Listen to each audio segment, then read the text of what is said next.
Thank you all for joining us today. I'm here to talk a little bit about our budget process here at the city, and in particular, the framework for the use of the American Rescue Plan funds that the City of Madison has received from the federal government. As I think everyone knows, Madison's budget has been very heavily impacted by the economic impact of the pandemic, and we expect that those impacts will continue well into the future. Compared with pre-pandemic growth estimates, Madison lost over $44 million, which is about a 9% reduction in city revenues in 2020 alone. That included impacts to the room tax, where revenues fell nearly 70%, and to Monona Terrace, which had to cancel over 170 events and had to use all of its $1.9 million reserve in 2020. So there have been pretty significant impacts to our budget from the pandemic.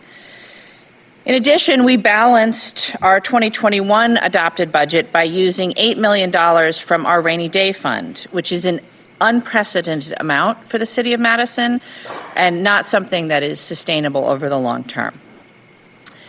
We expect to face continued shortfalls in 2021 due to the continuing economic effects of the pandemic. Approximately another $20 million in losses is expected, and that's across multiple funds. And looking ahead to 2022, we already know that there is an $18 million gap between our estimated revenues and our cost to continue our current services. Among other things, we're dealing with the fact that the town of Madison will be annexed into the city starting in the end of 2022, which is an additional 5,000 residents and over 2,300 housing units that will require city services. This is a big budget challenge for us. And while these challenges will be difficult to resolve, I'm grateful to President Biden, Senator Baldwin, and Representative Pocan for the insistence that they have brought us from the federal government in the form of the American Rescue Plan Act, which will help us recover both our city budget and our community. If I can have the next slide, please. We're focusing our investments in two of the eligible ARPA uses. Next slide.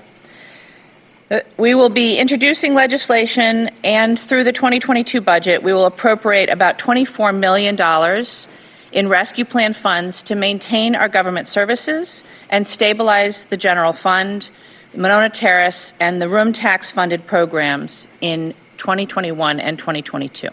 Next slide.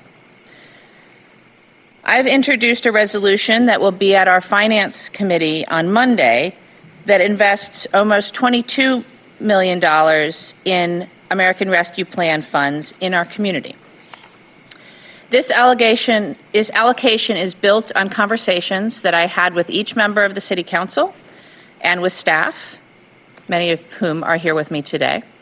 And the funding will focus on our top priorities in recovery: housing and homelessness, violence prevention, youth engagement, and small businesses. Pending council approval, we expect to move these funds through a competitive RFP processes to organizations in our community. These federal funds will allow us to meet demonstrated needs in our community, advance critical projects, and test innovative new solutions. Next slide.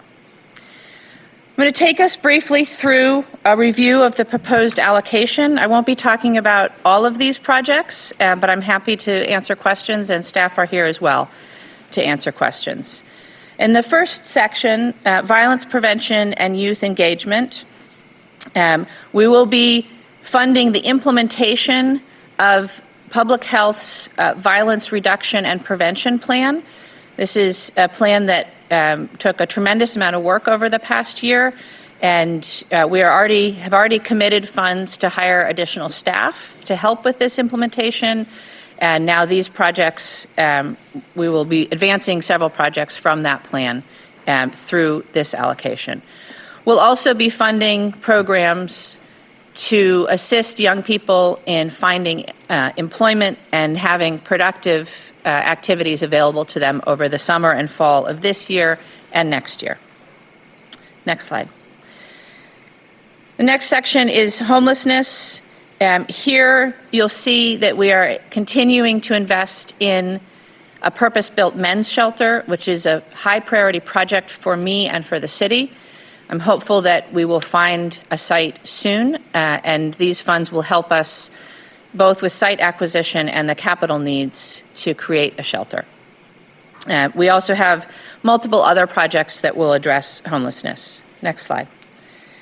In the affordable housing section, again, this is a high priority area for the city, and there are several new ideas that I think will be a big boost for affordability in housing. One is something that we've seen other cities do, and that is to convert hotels into housing.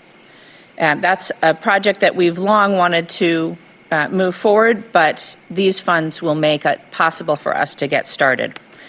We're also looking at how we can support youth who are housing insecure, in particular youth that age out of foster care and may not have anywhere to go. So we're exploring a project that would provide youth-centered housing in our community. Next slide. There's also a section of emerging needs that we think are worthy of funding at this point. I'd like to particularly call out support for undocumented residents in our community who are often not eligible for other funding that is related to the rescue or recovery. And we want to make sure that we are taking care of their needs as well. Next slide. And the last category is small businesses. And here you'll note that this is a very familiar list. It's many of the projects that we've proposed to help downtown and our neighborhood business districts, and continuing the work through our small business equity and recovery program. I'm most excited about the work that we'll be doing downtown, both with the pop-up shops and including more art in vacant storefronts to restore activity to our business districts, bring folks downtown, and help support our small businesses. I'm confident that Madison is well positioned to recover from COVID-19 and its economic impacts. We have one of the best vaccination rates in the state and in the nation. Our economy was strong going into this and will recover with prudent investments. The allocation of these American Rescue Plan Act dollars is our chance to support our community as we come out of the pandemic and to address some of the long-standing issues that were exacerbated by it. I hope that every Madisonian will join us in supporting recovery by getting vaccinated, by shopping at locally owned businesses, and by supporting the great community-based organizations that are working to meet our community's need here in Madison. Thank you for joining us today, and I'd be happy to take questions.